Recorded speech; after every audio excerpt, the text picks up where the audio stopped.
So, I want to prove to you, and I hope that I can convince you by the end of my talk, that the human brain is really wired for processing music. And it's amazing how fast we can recognize a song just by the first few notes or the first few chords. So let's see if you guys can recognize this.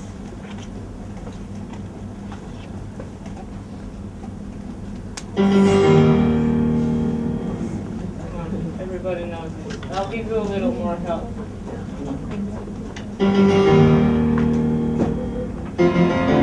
What is this? Beethoven Fifth. Excellent. Very good. So let's listen to a little more of it. So that's exactly it. When you hear those first few notes, like if you guys know like Benny and the Jets by Elton John, just the first few piano keys that he plays, it's enough to recognize it.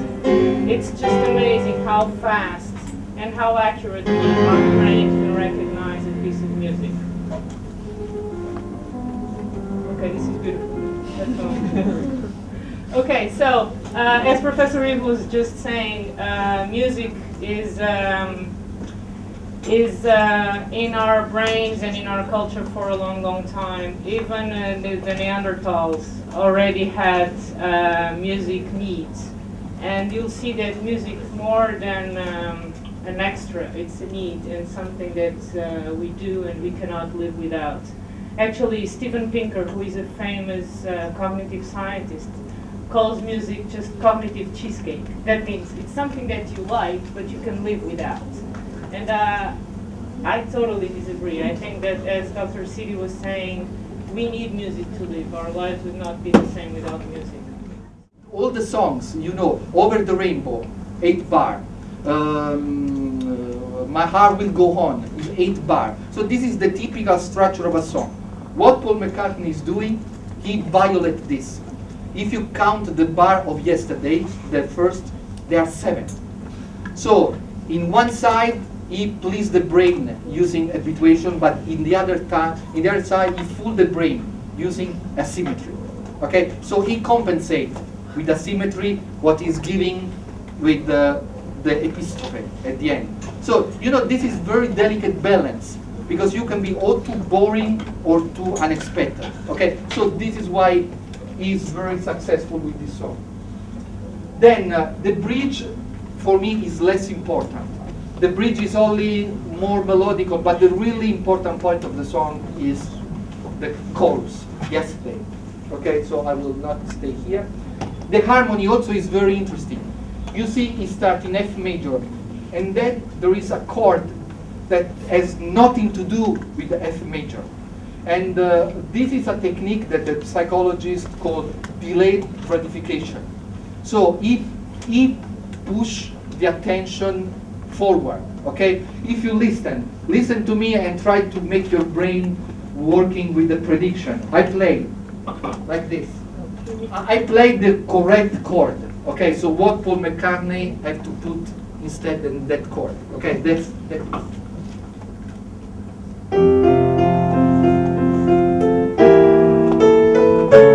this is the correct chord according to the law of the harmony. But Paul McCartney don't put this chord. He put this. Okay, this chord has nothing to do with F major. It's like something that is nothing related. Why is doing this? As I told you, it's called delayed gratification. He wants to put the attention forward. This is I'm relating more to Chinese language. You know that music has got inflection, pitches, dynamics, articulation, everything up and down. Therefore, you know, you sense the pitches going, there's range. But in language, particularly in Chinese language, lei hou ma, there is inflection, there is pitches, there's range, there's dynamics. So there's a little ambiguity, as we use the word, as to what comes first or not, or where it comes from. I'm just throwing in this for discussion. That's a very interesting topic, tonal languages. It's something that I'm very interested in, and I was very happy to hear Dr. Siri talking about bilinguals, Chinese and Korean, because Chinese is a tonal language, and it is processed differently than languages that are not tonal. So I would be very interested in studying how tonal language speakers, like Chinese people, process music, if their brains are organized differently, and the relationship between their own linguistic system and the musical system. Nothing is better than experience. So I'd like you to observe me for one more minute, okay?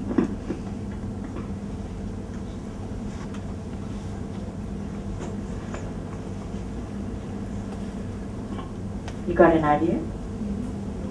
Do you see what's on my body? Do you know what I'm thinking? You sure?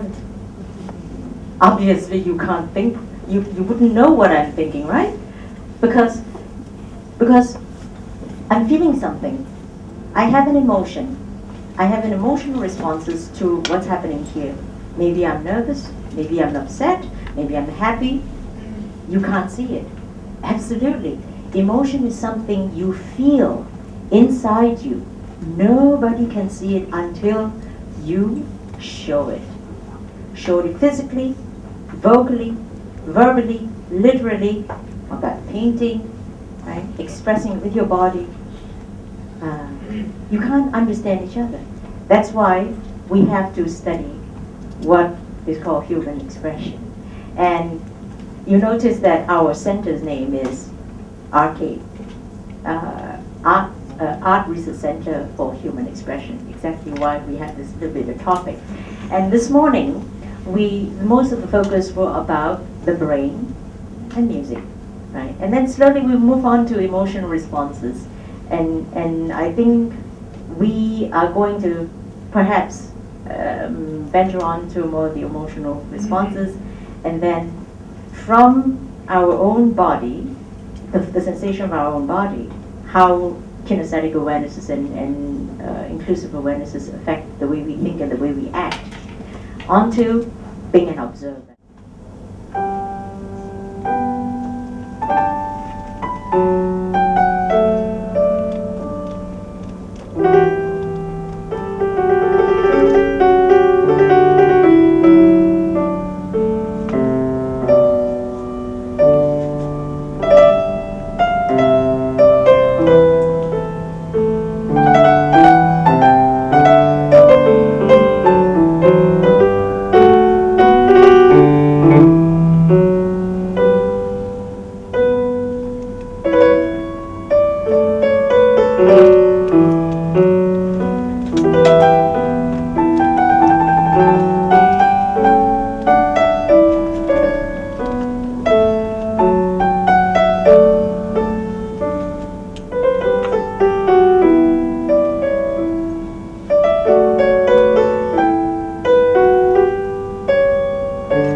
Thank you.